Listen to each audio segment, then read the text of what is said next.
Welcome to Something More to Podcast, where we move through topics wherever the conversation takes us. I'm your host, Adam Culbertson. And I'm Richard Collins.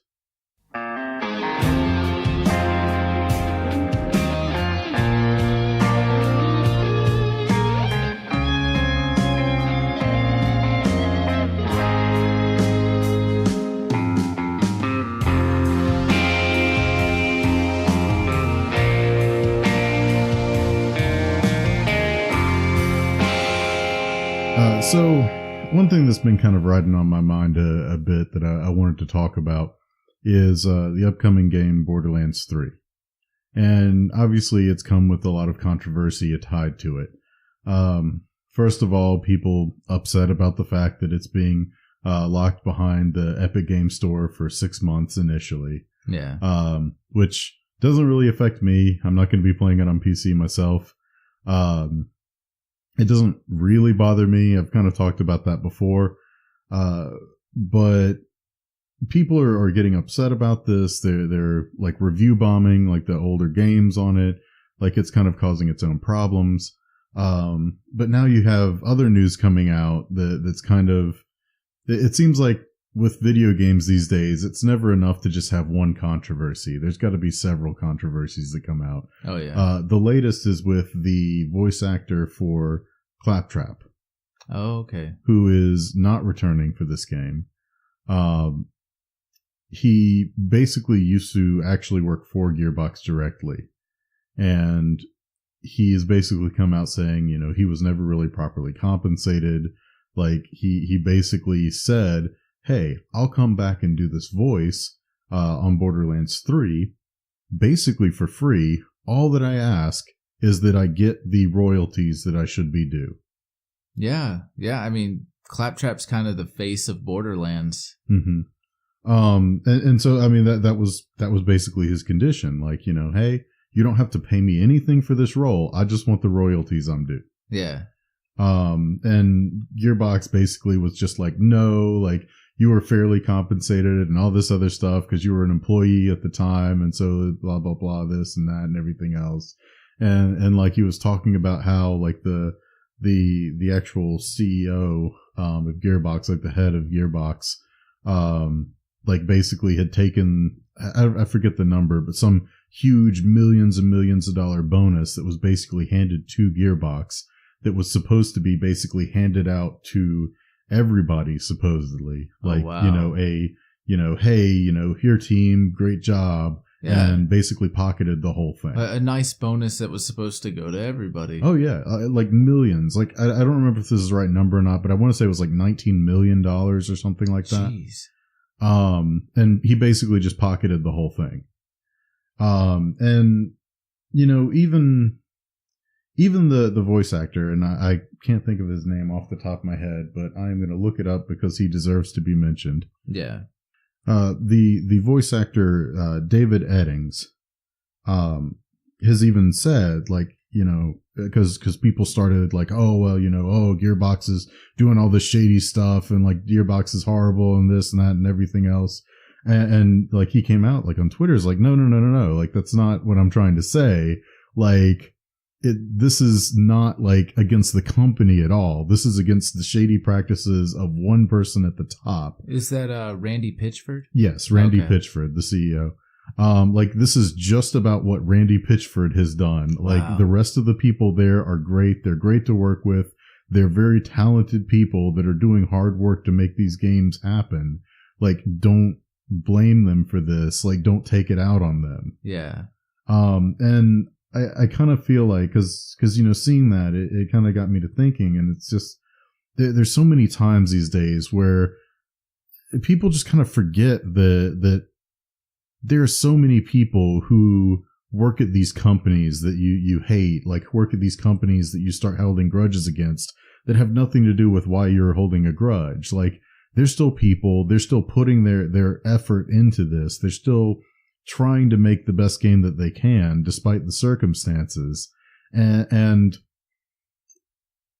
to a certain extent, it's kind of like the idea of voting with your dollar. A lot of people, you know, talk about that kind of thing now.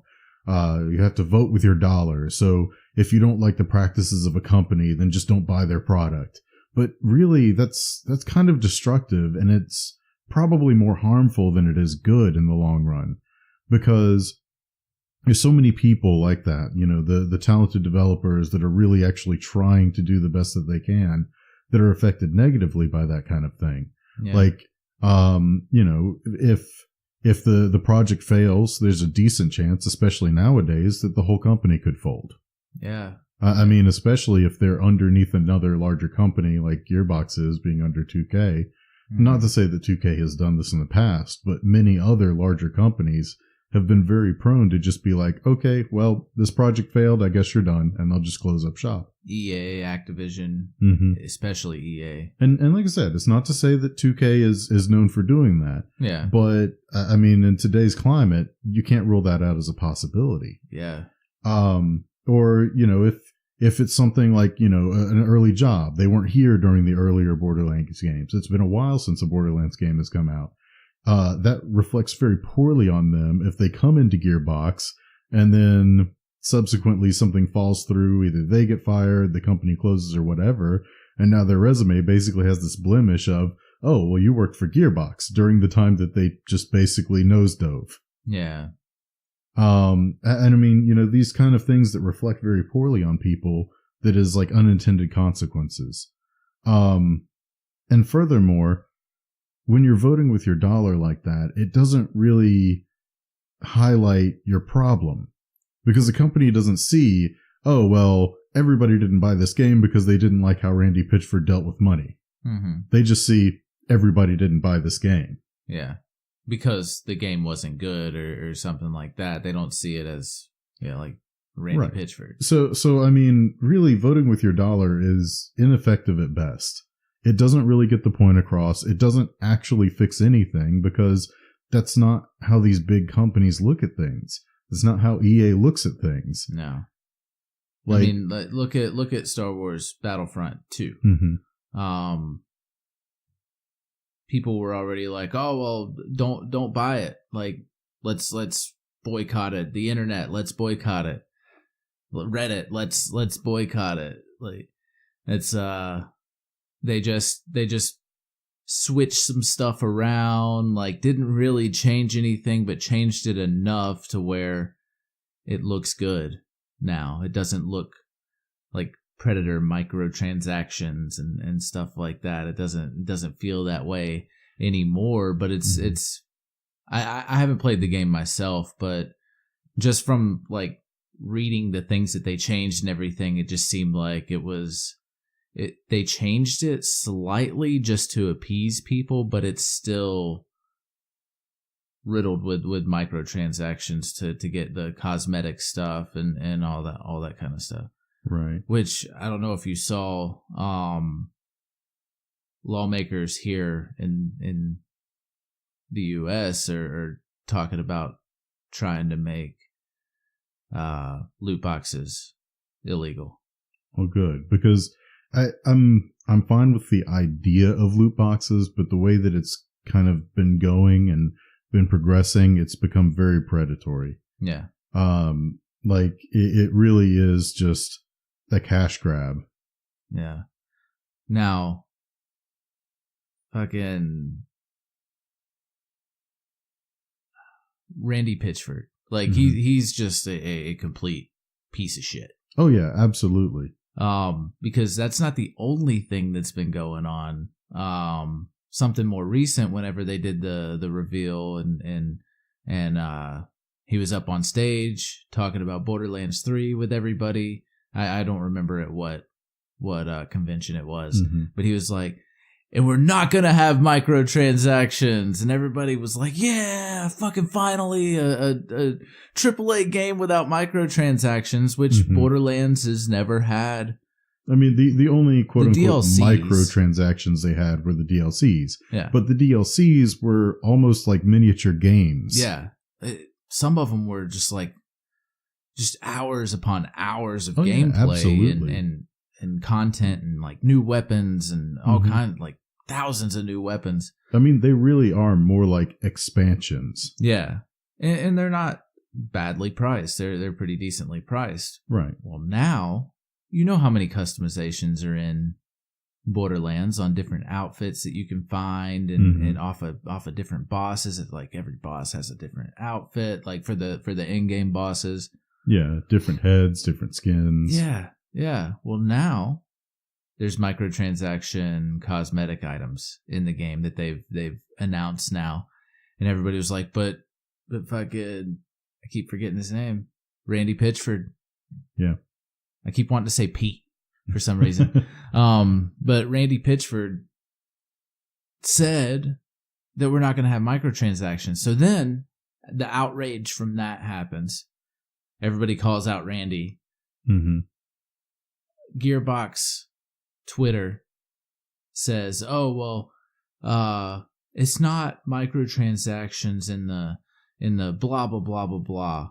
They're basically trying to redefine microtransactions at this point. And he even blew up and everything like that,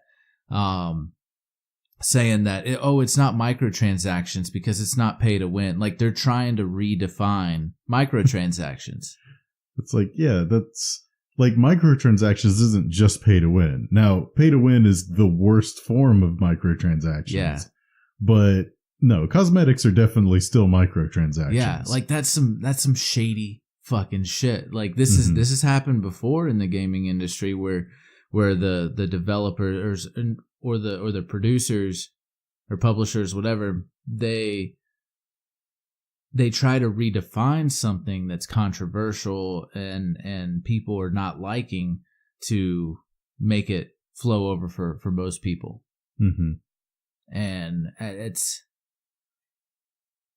I don't know. That's rubbing me the wrong way, the way they're doing that.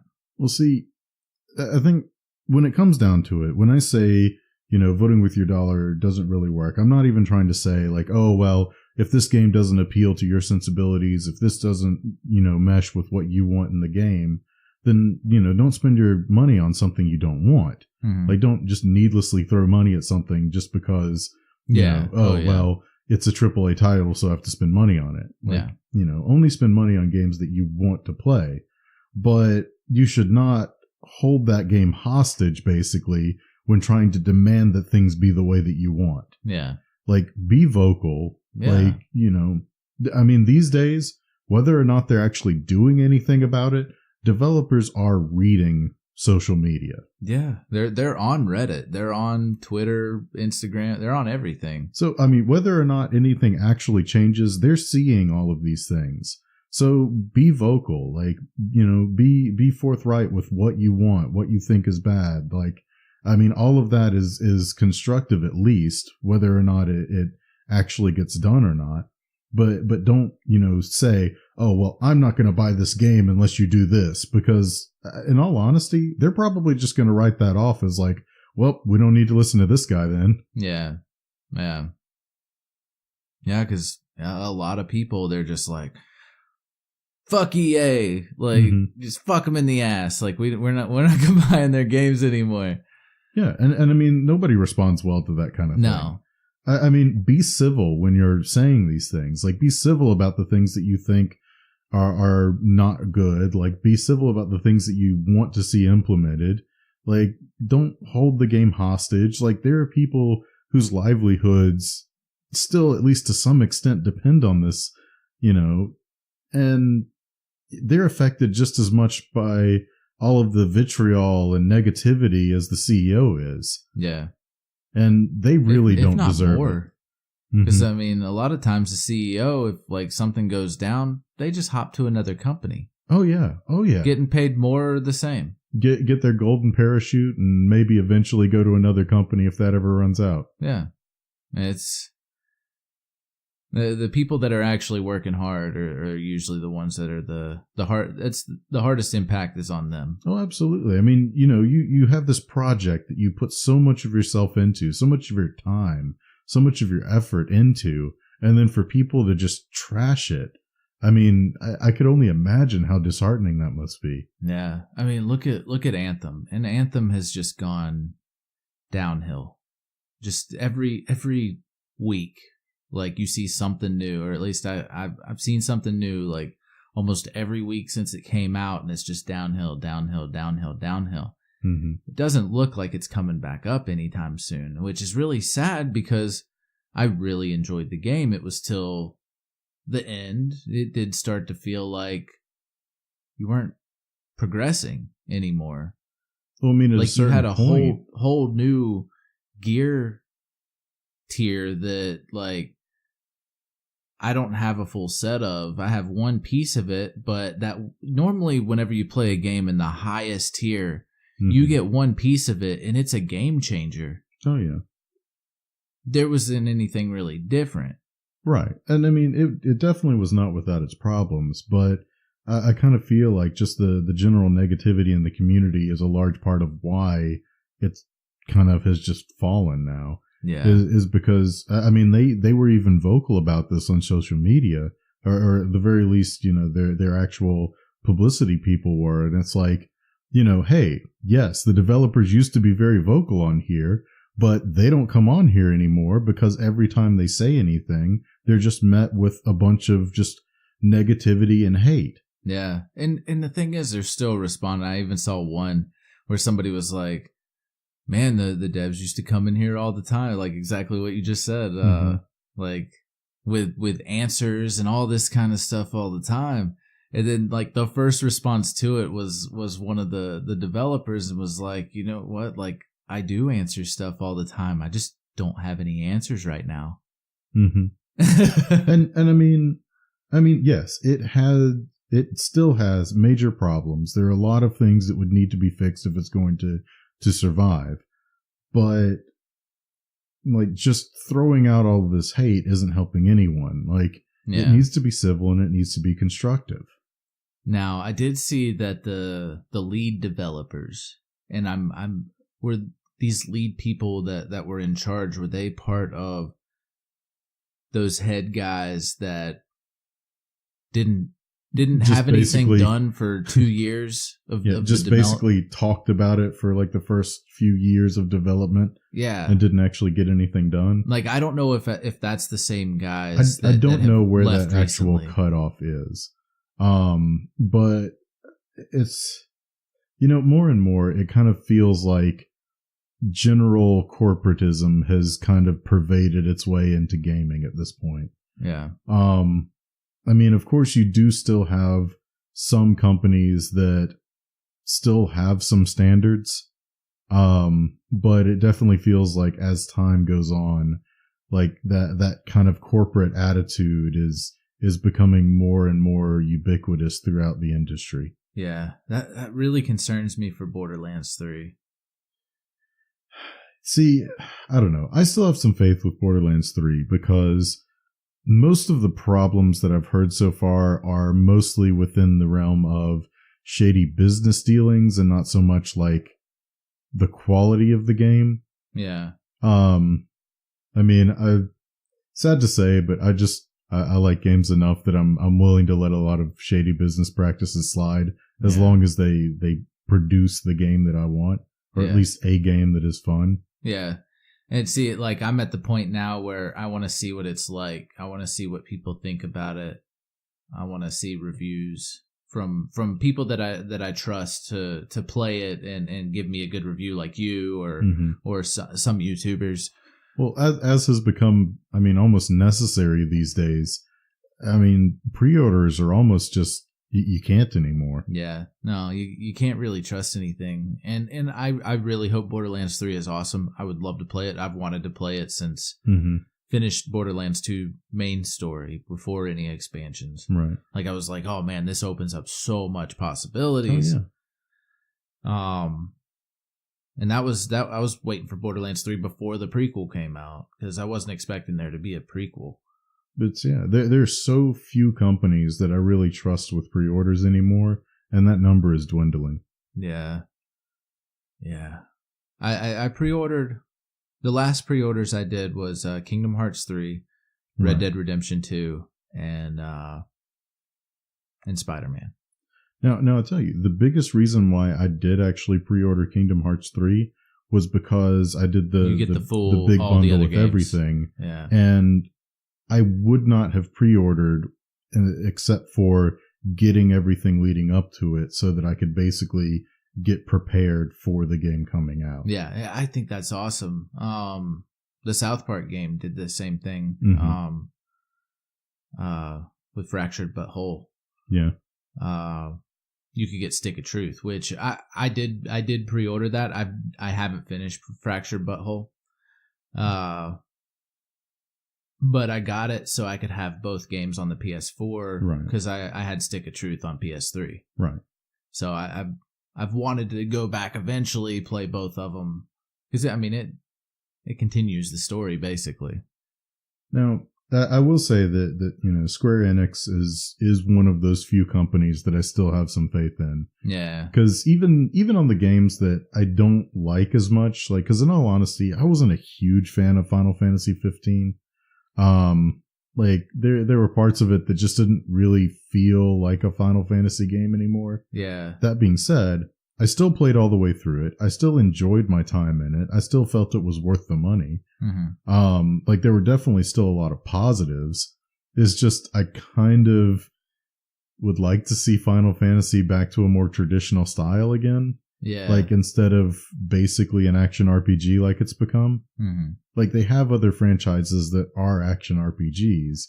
Like why can't we have something that's a little more turn-based? And not necessarily straight up turn-based, but they were doing stuff like with 10, where it was that like a more active battle system where, your actual turn placement started changing depending on like what you did or, everything like that. And there's definitely more I think you could explore with that kind of concept. It's just I would like to see something more traditional like that with, Final Fantasy as a series. Yeah. See, I would like to see tactics come back, like the the old school tactics with the block battlefields or some kind of aspect of that for like third person. Doesn't have to be just top down battlefield map kind of deal. Do you remember Quest 64? Oh, absolutely. I love the combat in that. Yes. Another game. Go ahead. Oh, I was just gonna say, back in the day, like THQ, like they were doing so much good stuff back then. Yeah. Because like they had Quest 64, like they had all of the wrestling games, like on the 64 back then. Like there was some really good stuff back then. Yeah. Man, back when wrestling games were fun. I don't find wrestling games to me now. I guess because I got out of wrestling. I was more into it back then. But I look at gameplay, I look at graphics, and like it looks like they just kind of put a little bit of better graphics on the system that's been the same since I was a kid. Well, like same with football games and stuff like that too. Like sports games, I just can't get into them because it feels like I'm playing the same thing with prettier graphics.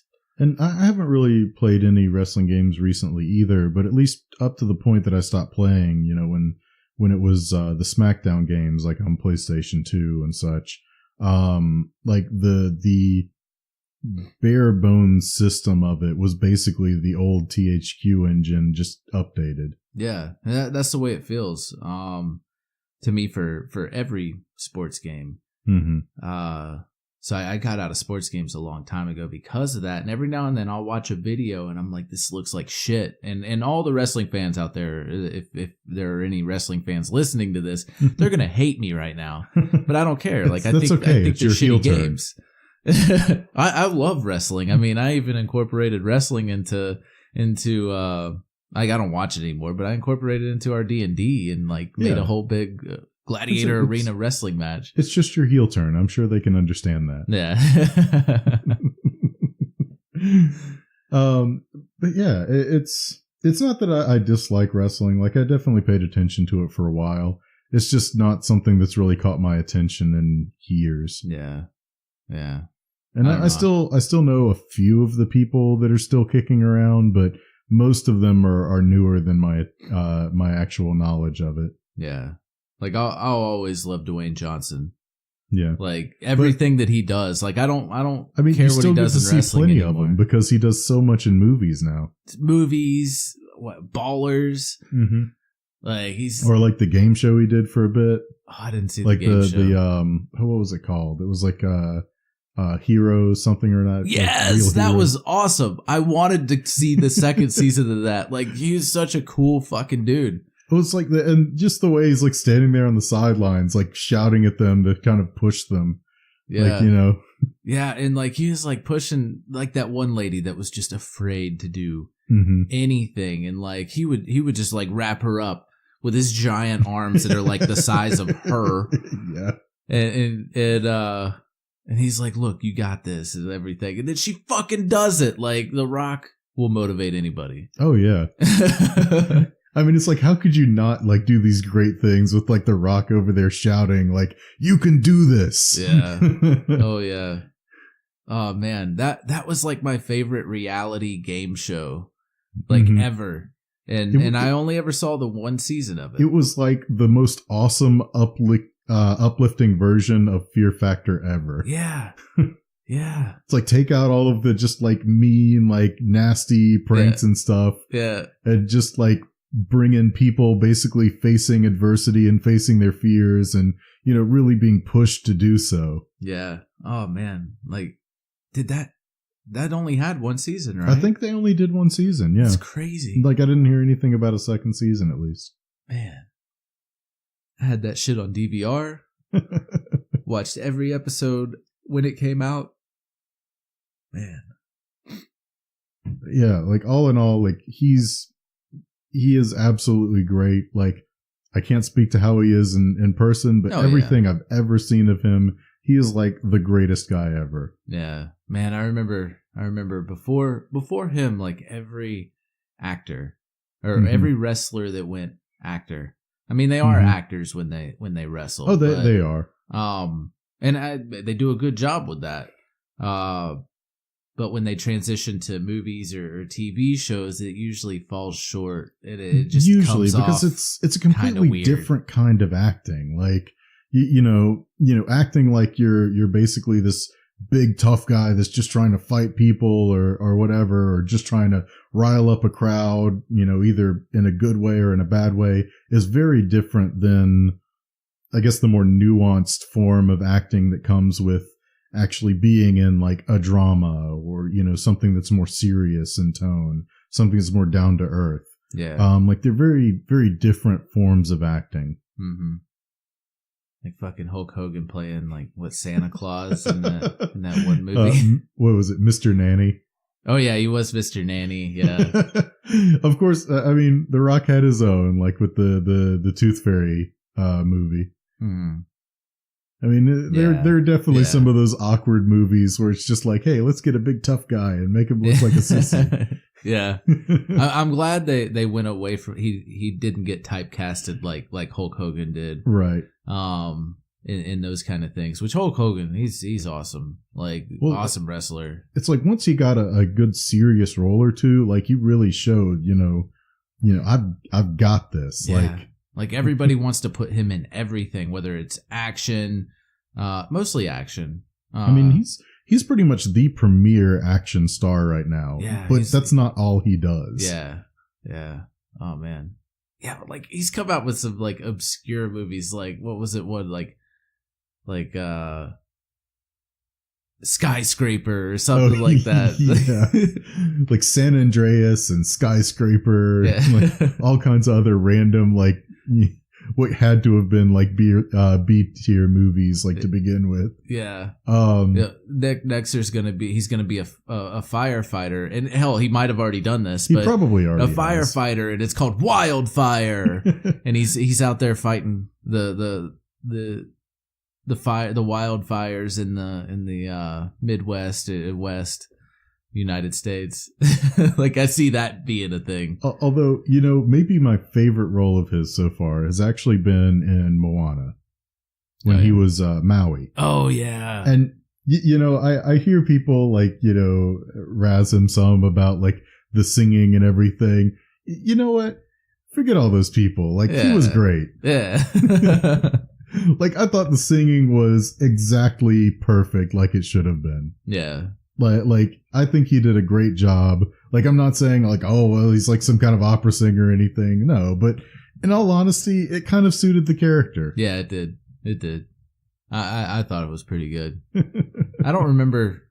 It's not one of those movies that like sticks out to me or anything. Oh, really? But I like the Rock in it. I really like that movie. Or Dwayne Johnson. Yeah, I really like that movie. I love Dwayne Johnson in it. Like the music was fantastic. Yeah. Lin-Manuel Miranda did a lot of the composing for it. Oh wow. Okay. Like it's just all around. I thought it was a fantastic movie. It's been a while since I watched it. I watched it once. Of course, for all of their, big, huge, essentially monopoly on entertainment that Disney is now, they do still put out some damn entertaining movies. Yeah. Yeah, they do. Like from their normal like Disney stuff, Pixar stuff to like the Marvel stuff, like they put out really good movies. Yeah, shit. Like,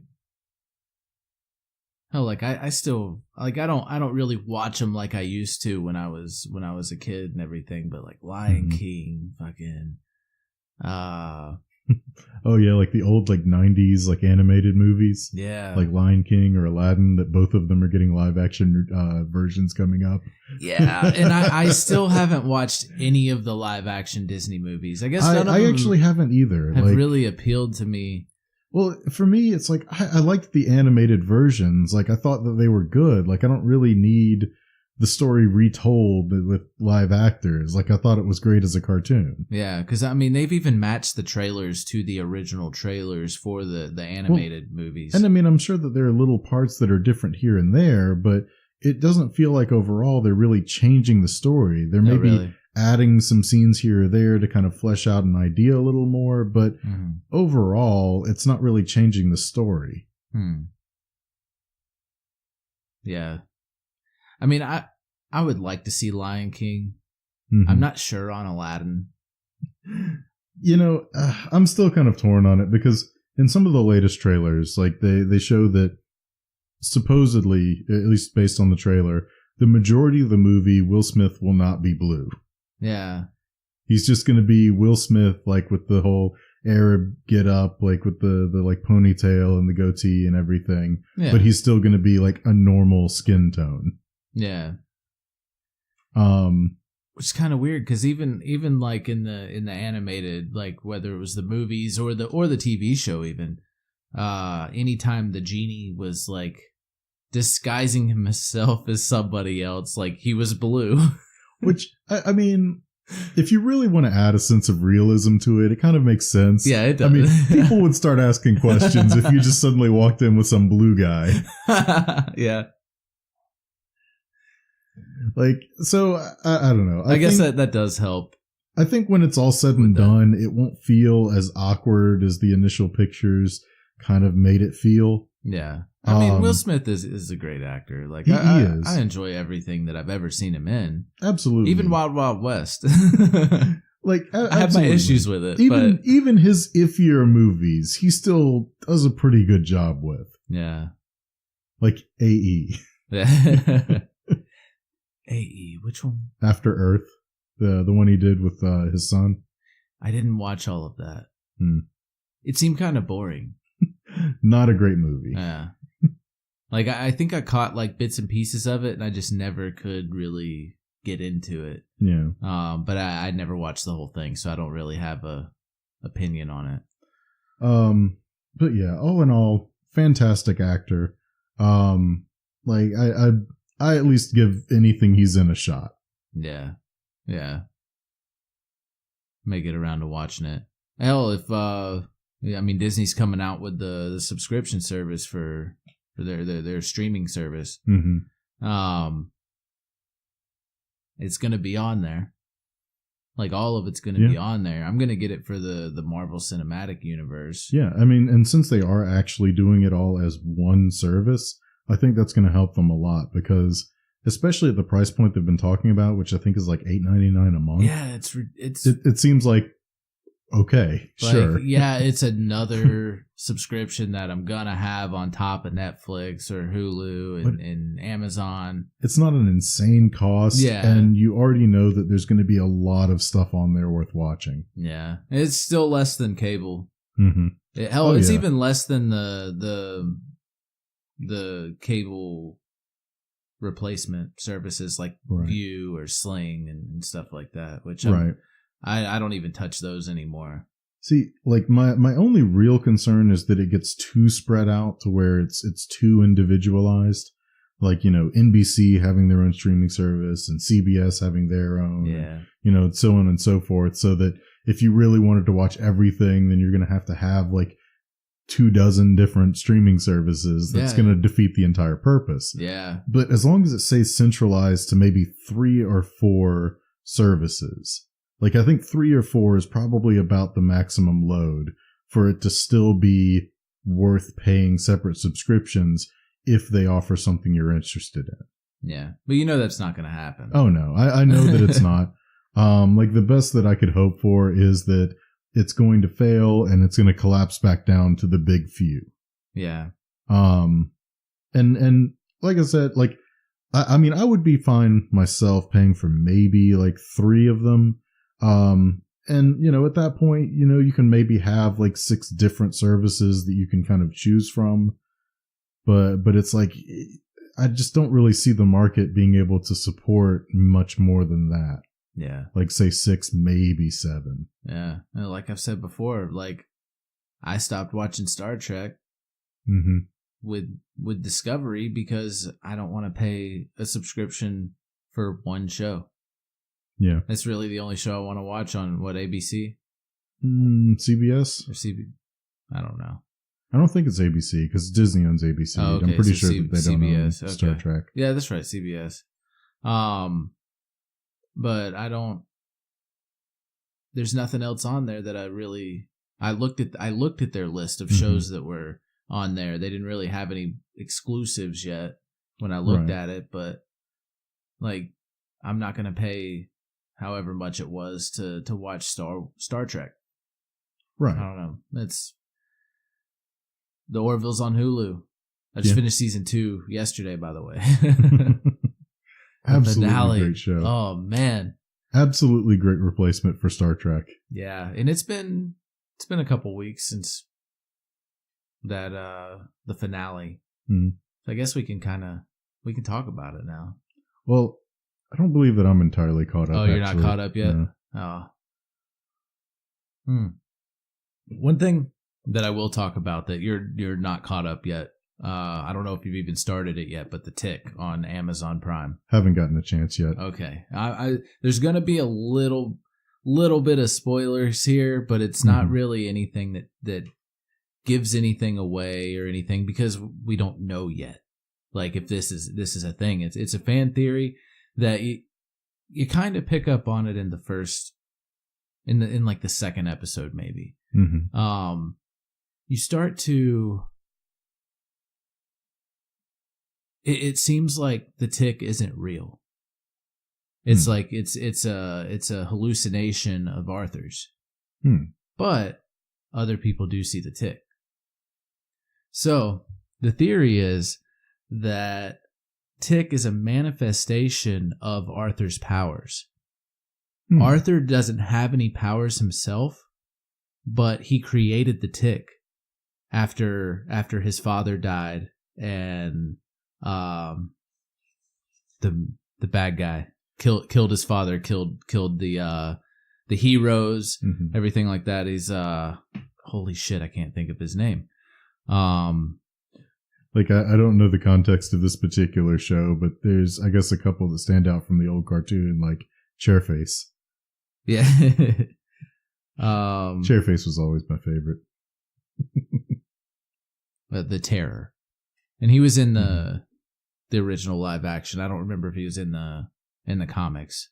I don't recall precisely. But he's like the big bad guy. I mean, they at least touch on him in the first few episodes. And season 1 is old now. Like it's at least a year or two old. But the Terror ends up killing his father, and this is all just kind of stuff. It gives you a flashback at the beginning. Not in the pilot though. And then kills his favorite superheroes. He's a little kid at this point, and he starts to get delusional about the terror as he grows up. He starts having nightmares and hallucinations that he thinks are dreams, or at least it comes off that way. It's kind of weird. Like, it does some little flashback kind of stuff there, and it's got the Tick's voice and a blue light shining, talking to him from like a night light or some kind of thing. And it's like a normal light, and then it starts shining blue, and it's talking to him and like telling him to be brave and stuff. I don't remember exactly what it said, but and Brian was telling me about it. He was like, I think that it's the physical manifestation in Arthur. His power was creating the Tick. So kind of like an imaginary friend come to life. Yeah. Because he's got big dreams. Like, he wanted to be a hero. Like, he wants to catch the terror. Like, he's so like obsessed with the terror that they've put him in, they've hospitalized him in the psych ward. Like, they have him on medications, for mental illness and everything. And like, he's struggling with that at the same time that the Tick is just showing up and being the Tick. Yeah. And I have really come to like shows that use similar angles to that kind of thing.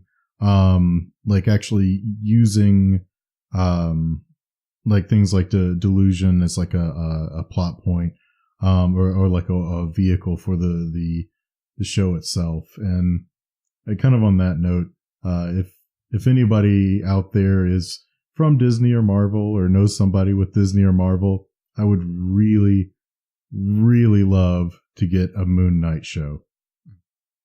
I think it would do better as a show than a movie. Yeah. But yeah, that would be amazing. Please and thank you. Make it exclusive on your streaming service. Yeah, I would absolutely get your streaming service if it had a Moon Knight show. That'd be cool. Although not really the same, but I did see an advertisement. Apparently DC Universe is putting out a Swamp Thing show. Interesting. Yeah. Swamp Thing is an interesting character, to say the least. Yeah. I only read a few of the comics with Swamp Thing in it. They were usually crossovers. Most of what I know about him is from crossovers into other comics or major events. And originally it was mostly just the idea of like kind of the embodiment of fear that is basically trying to protect nature and the planet. So basically he kind of makes your fears come to life, basically, more or less. But like they started expanding like that lore a lot, by making him what was called the Avatar of the Green, which was like basically one of the aspects that kind of represented nature and the planet. Which actually at one point I think Poison Ivy actually became Avatar of the Green. Huh, interesting. But it makes sense. I mean, it does. I mean, there's definitely some basis there. Yeah. But yeah, like there's not really a whole lot to describe Swamp Thing other than he's just one of those absolute forces of nature in DC Comics. Yeah. Yeah. Like there's not really a whole lot that can be done to him. So I don't know. A show could be interesting. Yeah, it could. But yeah, they've got that, and they've got another show that they've already had ongoing called Doom Patrol. Based on of course, Doom Patrol comics. Okay. I don't know anything about the Doom Patrol. It's like an older group. Like, I want to say that's where like maybe Beast Boy originally came from. Okay. Was Doom Patrol before he became part of Teen Titans. Okay. Huh. Like, I don't really know a whole lot about them. There's a lot of groups that I don't know about in both Marvel and DC. Oh yeah, and I mean, there's obscure groups. There's so much content; it would be almost impossible to know about all of them. I mean, kind of like hearsay, know a little bit, know of them, but know everything about them. That's a whole nother story. Yeah, yeah. I mean, back when I was younger, because I don't I don't read comics like I used to since I lost my entire collection.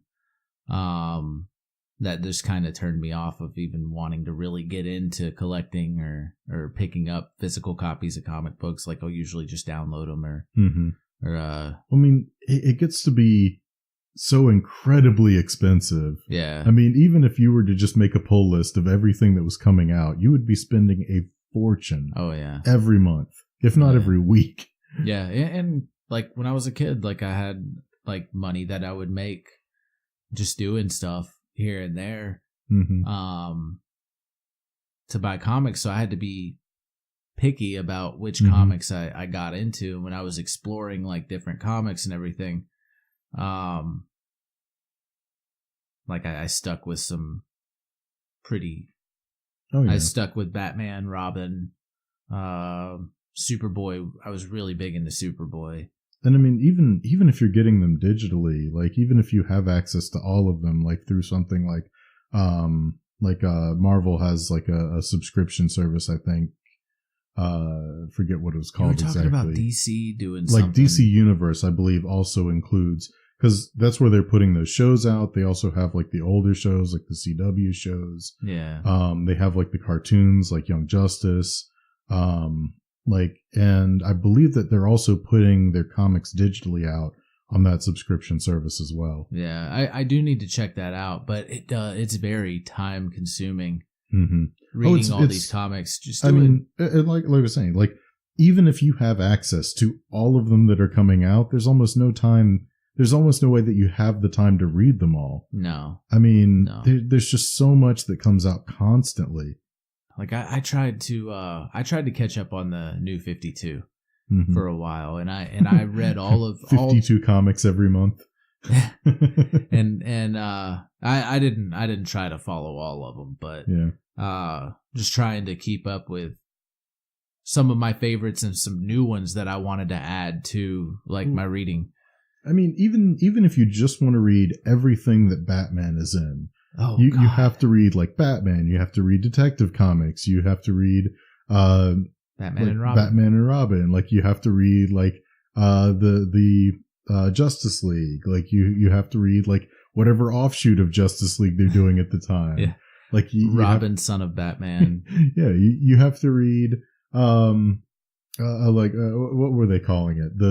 Because they had a comic for a while, I think, where it was just Batman, Wonder Woman, and Superman, just the three of them. Yeah, I don't remember what it was called. But it's like, I mean, there were some comics that just dealt with him and Superman, basically. Yeah. Like, Super Sons, essentially, had a lot of Batman stuff in it. Yeah. Like, I mean, it's like, especially for their main characters, they're not just in a comic line. They're in, like, 7 or 8 different comic lines at a time. Mm-hmm. And then he'll pop up in Red Hood, and he'll pop up in Teen Titans, or at least he'll be mentioned sometimes in Teen Titans. And especially if you want to try and keep up with all of the tangential characters, like all the various Robins, like what they did, like Red Hood or Nightwing or Red Robin. I love Timothy Drake, and all of their teams, like the Teen Titans or Titans, or I've always been a Teen Titans fan since like Dick Grayson was. Or for a while, like Red Hood had his own like opposite thing from like the Superman, Batman, Wonder Woman thing. Yeah.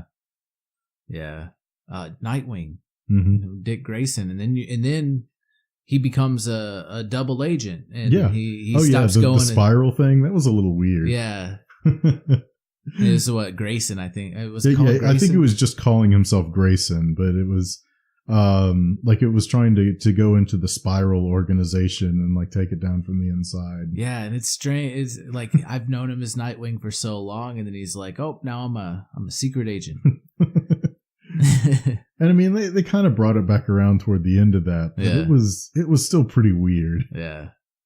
See, Timothy Drake was one of them that like I owned every single comic with Timothy Drake in it, all the annuals, all the little side shoot comics here and there, like everything like that was one of the ones that I really kept up with, like, and I really like Timothy Drake. Out of all of the Robins that there have been, he is arguably the most self-sufficient. Yeah, and the thing is, he had to be, because Batman they thought he was dead. They didn't know where he was. Like they thought he was dead, and then that one dude took Batman's place. He wore that like metal suit. Yeah. It was Commissioner Gordon. Was it? Mm-hmm. Yeah, during the time that Batman had amnesia after coming back through time, because comics. I think that might be a different time period. Well, if you're talking about, because I mean, again, comics, weird stuff. Yeah. But Batman gets hit by the Omega beams by Darkseid, and everybody thinks he's dead. But it turns out he was actually just shunted back in time, and he basically like went through time, like going through like the Stone Age and like, as a pirate and all this other stuff. And when he finally got back to like normal time, he basically had amnesia, had no idea that he was Batman. Like he was just Bruce Wayne at that point. And they were like, well, fuck, we need a Batman. Like we can't just not have Batman in Gotham. So they developed like a bat suit, like a robot suit. That to some extent could function autonomously on its own. Yeah. But it was often piloted by Commissioner Gordon. Huh. Maybe that's what it was. But it came off like the suit was bad or like evil, or whoever was in the suit was evil. And this might be, there was another development with that later. Okay. I think it actually had to do with Azrael. That sounds right. Like where it came in and like there was a virus that infected like the suits and Batwing. That might be the one you're thinking of. Batwing. Yeah. Who was that? It was another like kind of Batman tangential character that ended up becoming like part of the Bat family. Huh. Maybe it's been forever since I read those, but like I think that it was really like Lucius. I think it was like Lucius Fox's like son or something like that. Maybe. Or grandson. I think it was like related to Lucius Fox. Okay. And this was like late 90s, mid to late 90s. Mid to late 90s, you might be thinking of Azrael, but more recently, there was one. I think his name was. Yeah, he's calling himself Batwing. Oh, okay. Now, this would have been like a few years back. Oh no, I'm talking about the 90s. Yeah, 90s. You're probably talking about Azrael. Yeah, that might have been it. But like Robin had to like basically avoid the Wayne Manor, the Batcave, like everything. Like he was working out of a backpack and with Oracle in his ear. Yeah, because that was when Oracle was still paralyzed. I don't think she's paralyzed anymore. I don't even think she's Oracle anymore. I think that did get undone in 52 with Flashpoint and New 52. I think that got undone. Well, in the fallout from 52, definitely. Okay. So I want to say, like, early on in 52, Oracle wasn't a thing. I think you're right, because I think they put out Birds of Prey as, like, one of the early titles in New 52. Birds of Prey was before that. Well, I mean, they rebooted it as one of the early New 52 she was actually things. Batgirl or right. something else. Yeah, I'm pretty sure that Birds of Prey was one of the earlier reboots in 52. I know that they had a Birds of Prey in New 52, and I think it was one of the earlier ones. Yeah. But, like, that's... what was that? Impulse was a thing. Like, I loved Impulse, too. And I like the whole Superboy, Timothy Drake Robin, and Impulse in Young Justice before it is what it is now. Yeah. I don't know. I was a big fan of it because it was basically like they would hang out in this like other dimensional like nightclub and stuff like that. And I don't know. I might have even mentioned it before on here, but it was so funny. Like, they didn't call themselves Young Justice. They were just a group of teenagers, like just hanging out, and then like shit would happen, and then they would respond to it because they're heroes. And they'd be like, oh, well, when's the big guys coming along? And they're like, well, yeah, we're young. It's just us. Mm-hmm. They're like, Young Justice. It's like, no, we're young. But it's just us. Nobody else is coming. The Young Just Us. That always cracked me up. I mean, they even had the dude with the hero watch, Dial H for Hero. Oh yeah, yeah. It was really cool. All right. But I haven't been able to get into the new Young Justice because it's so different from what that was. Yeah. Like the new Young Justice just seems like a mini JLA to me, with Superboy and Wonder Girl or whatever her name is. Yeah. Whichever iteration. Yeah. I don't really follow it, so I don't know which, but Because wasn't Beast Boy a part of Young Justice too? Like it seemed like a lot of the Teen Titans became Young Justice. Well, or there was like a little offshoot of it, because Young Justice was always just like this offshoot, like spin-off comic that kind of combined heroes. In traditional DC fashion, Justice League America was always just kind of a let's just throw anybody and everybody in here, except for the main people, except Batman's there. Yeah, Batman's everywhere. Because Batman is in everything. Every base that any superhero has, Batman has something to do with it. Because, I mean, somehow he has time to not only patrol the streets of Gotham nightly, but also go around during the day as Bruce Wayne and do all of his business dealings and still be part of every team up in the universe. And be in space. He has all of the time and all of the money. Yeah. Yeah. Like, the only feasible explanation is that he's invented a time machine. Either that or a multiplication device that allows him to be in multiple places. Yeah. I mean, they even he's best friends with the Flash. That is true. That's his only friend. Well, that's not entirely true. In most iterations, he and Superman actually become really good friends. But he never fully trusts Superman, though. It actually gets to the point where he does sometimes. But every iteration, when they first meet, especially Batman, does not trust him at all. Yeah. Like, it always comes to something that, like, makes him realize this guy really is, like, a full Boy Scout. He just wants to do good. Yeah. But it usually takes a while before that happens. And even when he gets to that point where he trusts people like Superman or Wonder Woman, he usually still also doesn't trust them. Yeah. Yeah, he always has a backup plan to defeat every one of his friends in case they turn for some reason. Oh, always. There have been multiple times,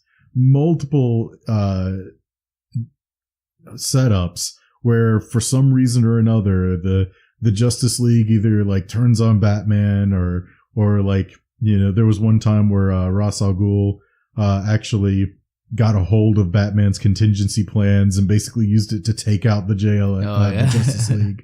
And it's like, I mean, it's like there have been multiple times where it's like these contingencies that Batman's planned out to fight all the rest of the members have come out. Yeah. Either by his hand or by someone else's. Yeah. Yeah. But he is prepared for everything. Yeah. Like, I might be remembering this wrong, but didn't he like the Justice League is the defense against Superman in case he turns? In most cases, he has his own contingency for it, but I think the idea is that that's kind of the baseline counter. Yeah. But Batman always has his own contingency to be able to try and take him one-on-one. Yeah. He's always carrying kryptonite. Yeah. Oh no. He always, like, that is one of the things that I think since the invention of, like, kryptonite almost, like, Batman has carried kryptonite in his utility belt. Yeah. Like, that is like an always thing. Yeah. Whether it be like a ring or like gum or something, he has some form of kryptonite on him at all times. Yeah. Oh man, one of the world's finest comics. Yeah. Just thought it was hilarious. Like, Superman is just, I think Lex Luthor somehow was mind controlling Superman, and Superman was just wrecking everything, and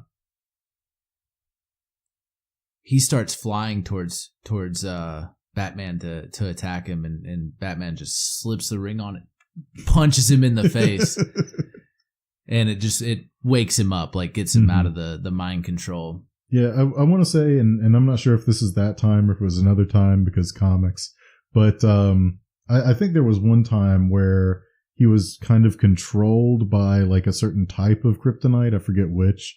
Yeah, but there's like so many different types. There's like there's some weird a certain kryptonites. color that like sent him into this just berserk mode. I think it was red kryptonite. That sent him into this just berserk mode where he just started attacking things.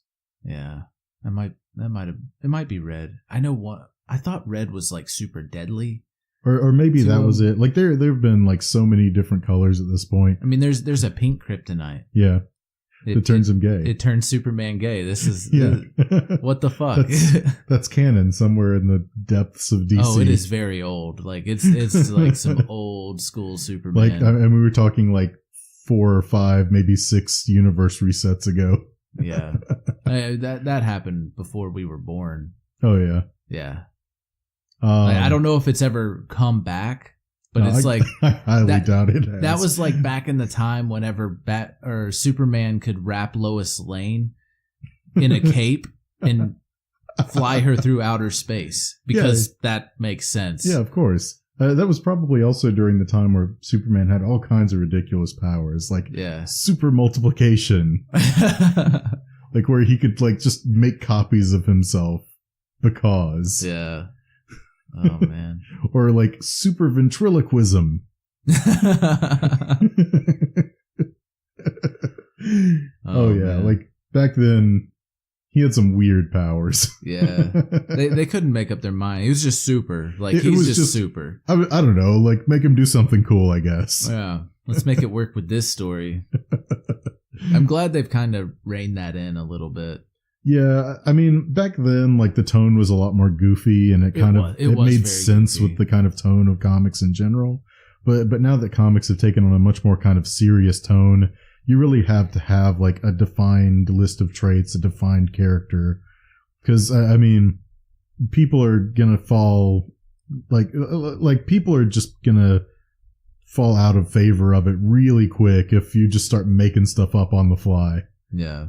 I mean, people put up with it with Batman, but that's because it's long since been established that he just has a contingency for everything. Yeah, yeah. He has somehow managed to plan every eventuality down to, like, every detail and has everything that he needs on every outing. Oh, yeah. Man. Batman's the shit, though. Yeah. And then people just seem to either love or hate Batman. Well, I think when it comes down to it, like he's kind of a polarizing character. Mm. I mean, he is like the Tony Stark of DC. Oh yeah, I think that's very true. Like he doesn't really have any powers of his own aside from maybe just a really sharp mind. Yeah. Like he's just really rich. Yeah. Like has all kinds of like gadgets and technology that basically help him out constantly. Yeah. I mean, he could take bullets with his suit. Mm-hmm. And like just get some bruised ribs. Oh yeah. So I mean the comparison is actually pretty decently fair. Yeah. Now, granted, like Tony Stark's more of like your gunslinger type, just kind of shoot from the hip, kind of play it by ear, and Bruce is more like the planner. Yeah. But I mean when it comes down edgy. to it, I mean they're both just really, really rich guys that don't have powers and just kind of built a superhero out of technology. Yeah. Oh, and Bruce Wayne is his alter or his like he is Batman. Mm-hmm. Bruce Wayne is like his disguise. Well, that's the way that he thinks about it anyway. Yeah. Because I mean, he's a completely different person. Like he's this playboy billionaire. Like he's like out and like having lots of fun and like he's got a woman on each arm and he's like doing all this great stuff, and then he's like in the Batcave and he's just like brooding all the time. It's because even when he's out with the girls on each arm and having a good time, like in the back of his mind, he's still thinking about that alley. Yeah. Yeah. It's all he can think about. That's why there are even some versions of Batman where like he confronts Joe Cool and just like it's the one person that he kills. Yeah. Like he's like totally against killing, but like he finds Joe Cool and just nope, we're done. Yeah. Yeah. He's come close to killing the Joker. Mm-hmm. In some iterations, it's supposedly the Joker that killed them. Yeah. Supposedly the Joker in some iterations was Joe Cool. Yeah. Comics are fun. I wish they would do the DC universe movies like they would do them like Marvel's doing with. Supposedly they're trying to right the ship. Like I haven't actually watched the Shazam movie yet, but I've heard that it actually is pretty good. Like it comes over well. Okay. James Gunn has been hired on to do basically a half reboot of Suicide Squad. Like apparently some of the cast is coming back, but it's not going to be tied to the first one at all. Yeah. I mean, with them changing Batmans again, like they could not stick to a Batman. I wish they would just stick to a Batman. I mean, they never have. Christian Bale is the longest lived Batman at 3 movies. Yeah. Yeah. Man. I mean, really, like Adam West is the live action Batman, seeing as how he had an actual series. Yeah. Oh man. Like I love Adam West, man. He has more screen time as Batman than any other Batman. True. It's a very different Batman. Oh, it is a very different Batman. But it's also a different time. Like it was straight up Silver Age Batman. I don't even think like a lot of the Batman stuff back then wasn't all dark. Oh no, back then it was really goofy. Yeah. Like that was the same era that gave you like the rainbow suit Batman. Yeah. Because like Robin had broken his arm and like he didn't want anybody to realize that Robin was like wounded because it might like cause people to try and go after him. Oh yeah. So he started like wearing different colored bat suits like every time they went out to distract away from Robin. Yeah, basically. Yeah, so everybody's just like, well, what's with the different colors? Like you have like a yellow suit and like a pink suit and an orange suit and like all these different colors, like culminating in just a rainbow suit, like where it had like all the different colors and stripes. Was Robin wearing like a cast or something? Yeah, I think so, yeah. So they're just like, oh, I'm going to wear pink today to distract from your cast, Robin. Yeah, exactly. Oh, man. But no, like it was a much lighter hearted kind of goofy time in comics. Yeah. Oh man, I mean I have the Adam West Batman on DVD or on Blu-ray actually. And I love watching it. Like it's so just fucking goofy. Oh yeah. And like I said, that's just ripped straight out of comics from the Silver Age. Like that era of comics. Yeah. Like that's just how things were. The fucking King Tut. It's just some fucking dude. The Batusi. Yeah. I really like Joker in the Riddler. Back then. Hell, even the Penguin. Oh man, fucking old dude from Rocky was the Penguin. Oh yeah. But Mickey? Was it Mickey? Was that his name on Rocky? Yeah. He's like, you're a bum. You're a bum. You're a bum rock. Yeah, and Eartha Kitt. Yeah, Eartha Kitt. As Catwoman. There was some really good villains. Who incidentally, I don't know if you realize this or not. You know the movie The Emperor's New Groove? Yep. Yeah, Eartha Kitt is Yzma. Yeah, I know. Like fun fact there. Oh yeah.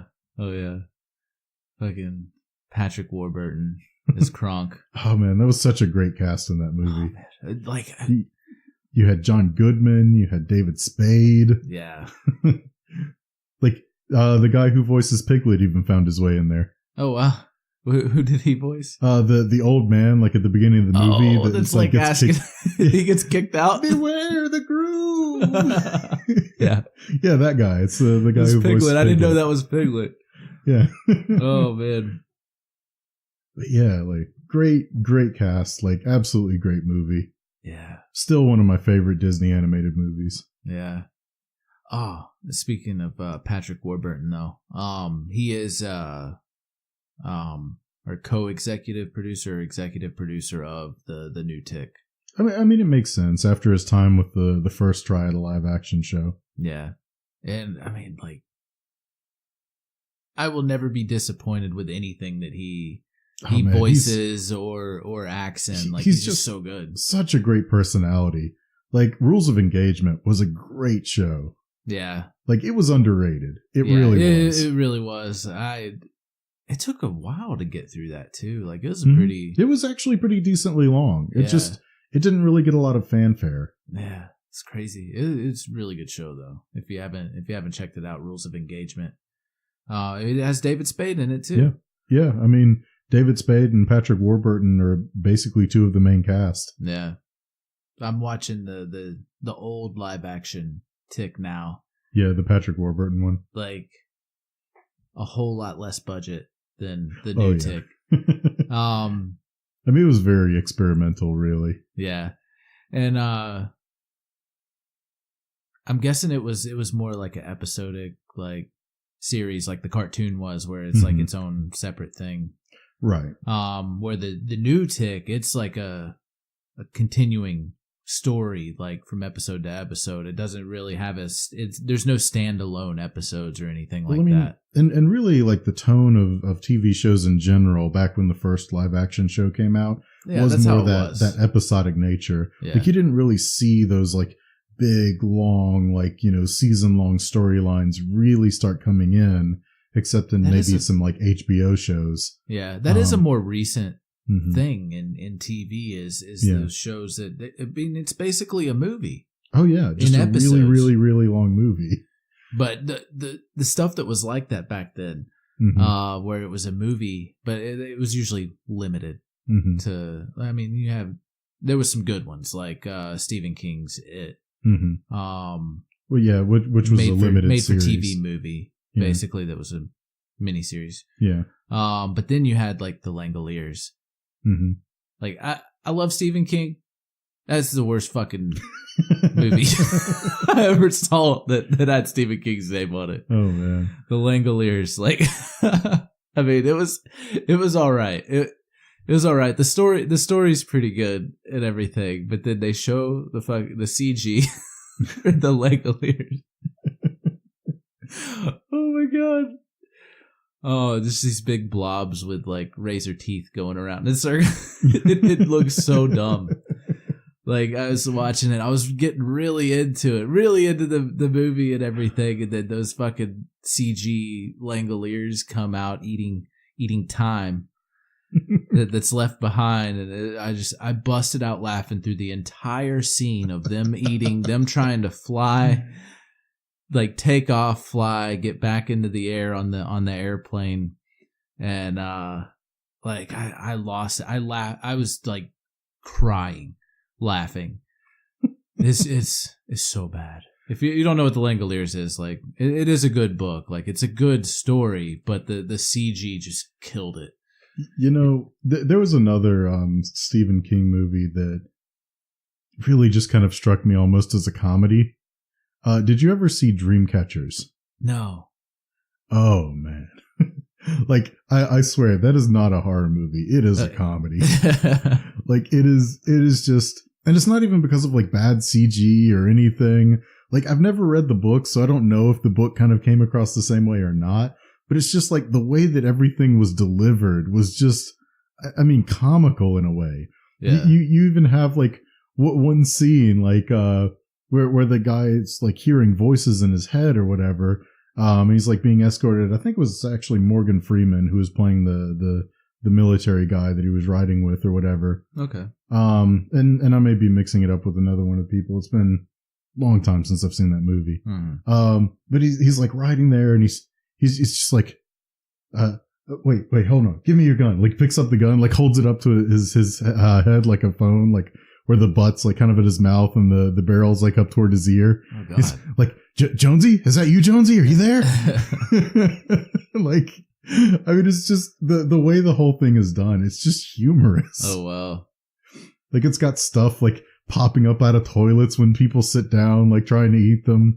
Like it's just, I mean, it's just strange as all. Yeah. I'm so glad that Stephen King movies have gone away from like, I guess they still do the made for TV stuff, don't they? Or I guess it's more like on the streaming services.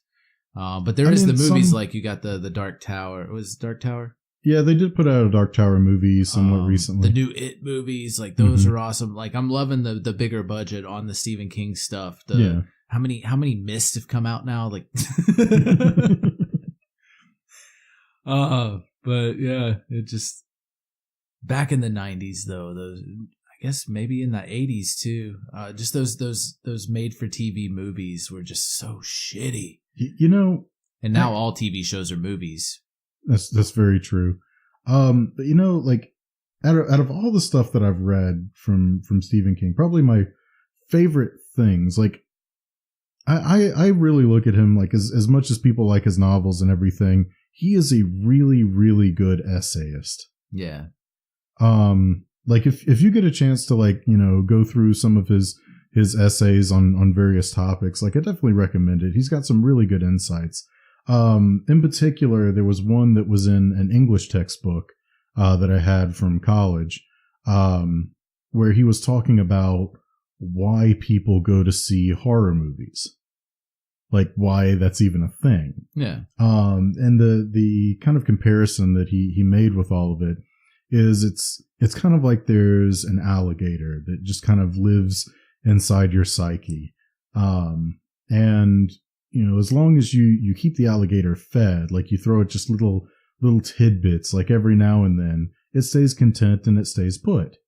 But it's when you neglect to feed the alligator, like, you know, you just try and wall it off, block it off from everything, that it starts getting, you know, rampant and restless and you know, eventually breaks out. And of course, not to say that happens for everybody, but, you know, if there's that, you know, little bit of maybe a little bit of a violent tendency that may even be left over from instinct left in there, like if you don't feed it by, you know, watching these violent or horror type things, like, you know, it's just kind of asking for it to just kind of run wild because it's basically being starved. Yeah. I mean, I think it was a pretty apt analogy. That's pretty interesting. Yeah. And obviously sense. I don't say it nearly as elegantly as he wrote it. No, yeah. But it's a really good insight nonetheless. It's pretty cool. With horror, I used to love horror movies, like growing up and everything. And I've more recently gotten back into horror, because whenever I started hallucinating and I had freaking little demon children looking things attacking me and everything like that, I avoided horror like the plague. Like I didn't want to even come close to touching anything horror because it just scared me even thinking about watching a horror movie while I was dealing with all that. But now, like, I've gotten back into stuff and I've gotten more into psychological horror, like Lovecraft and people that have used the Cthulhu mythos in there and the Necronomicon in their stories over the years. And that's like, I don't know, it I like he doesn't really interpret like mental illness. It's a completely different thing. Like it's similar to hallucinations and delusions and just crazy shit that just comes across my mind. I'm sure other people's too. Right.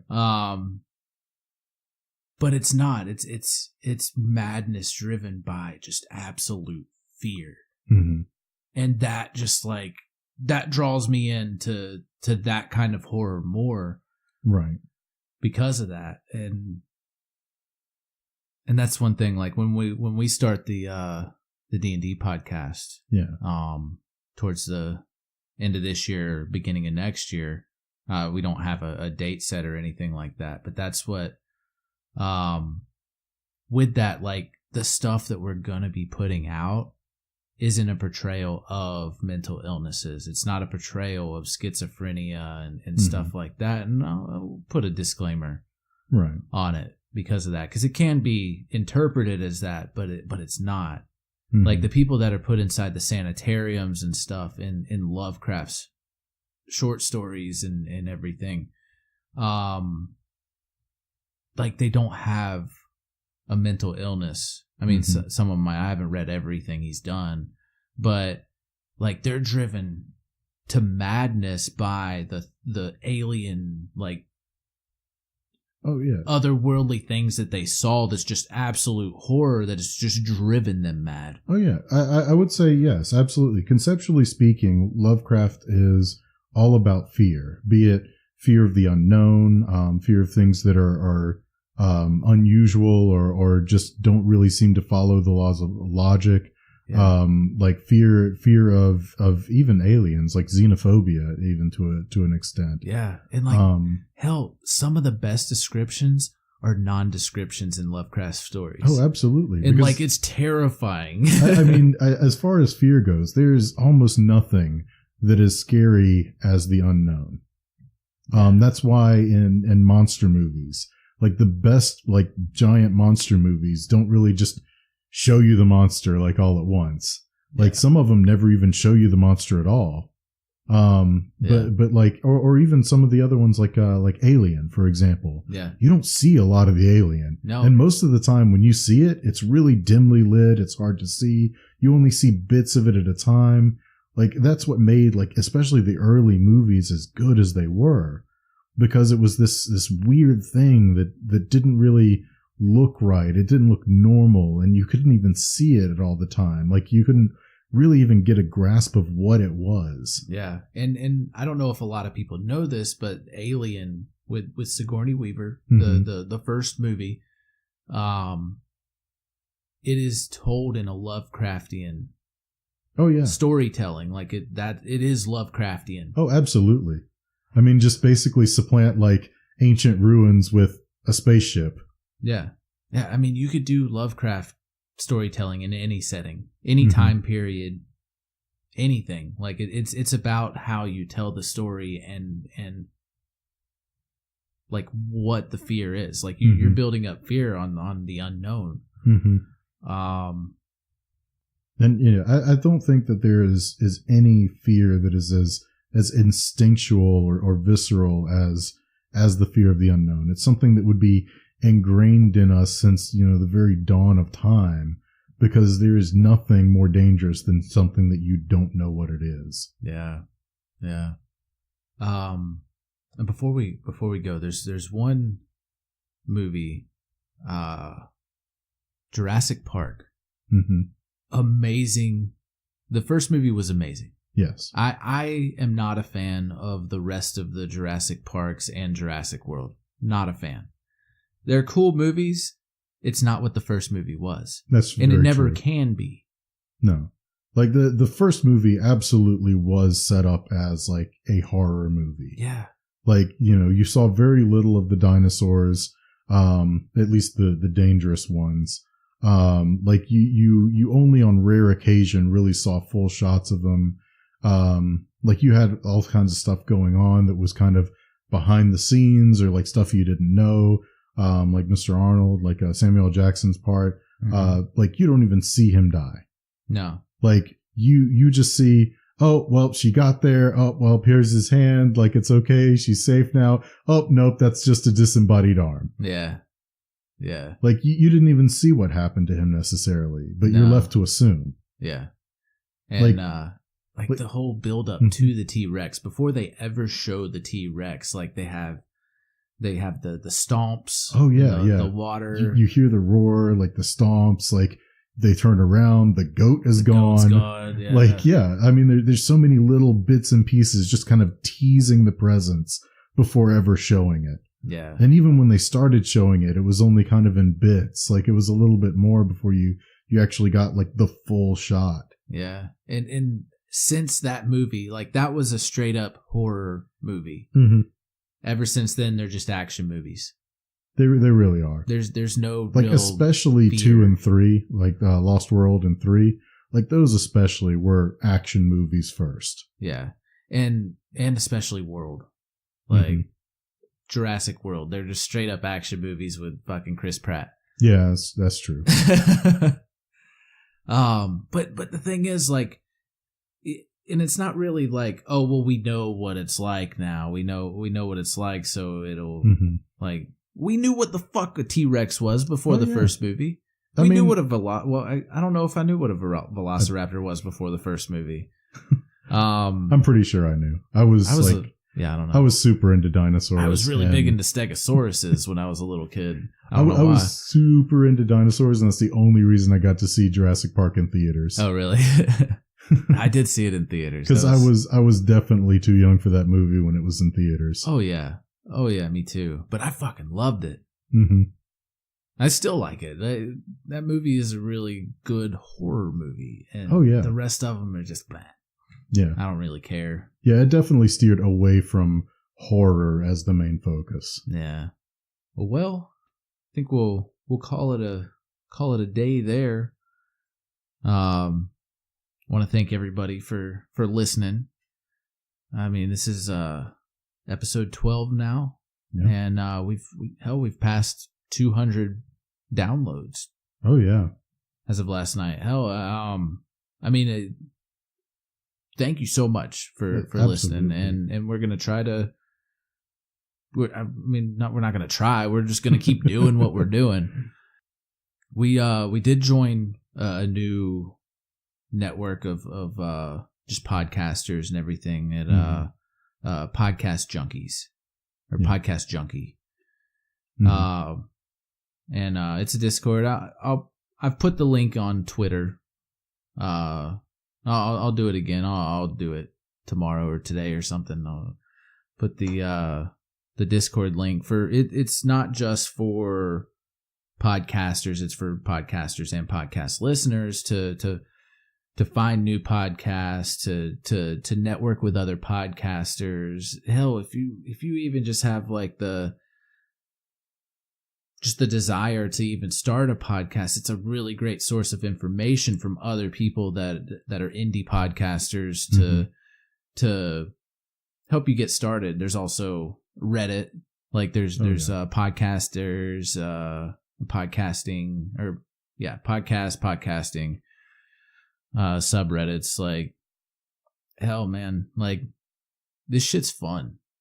Like, I just love just talking and doing this, and hell, we're planning a D&D actual play podcast that's coming up like I said, at the end of this year, beginning of next year, and world building right now. Yeah. So like, I've already got the city laid out. I've already got the plot for at least the first story arc.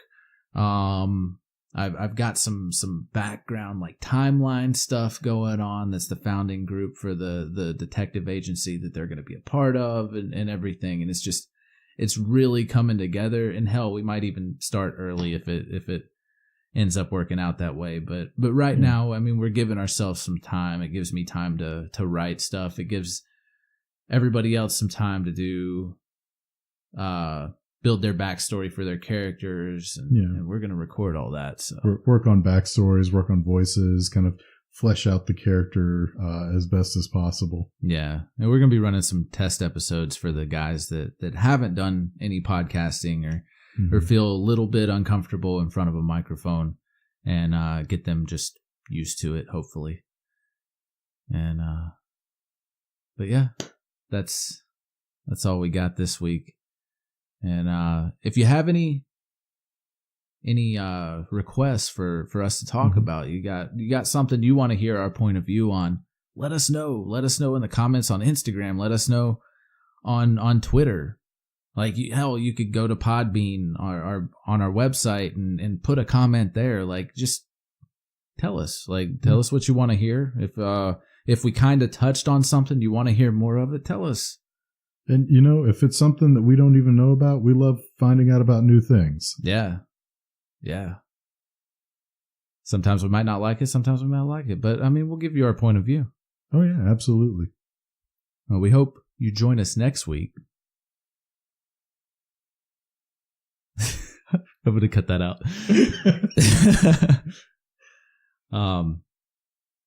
We hope you join us next week when we have something more to podcast.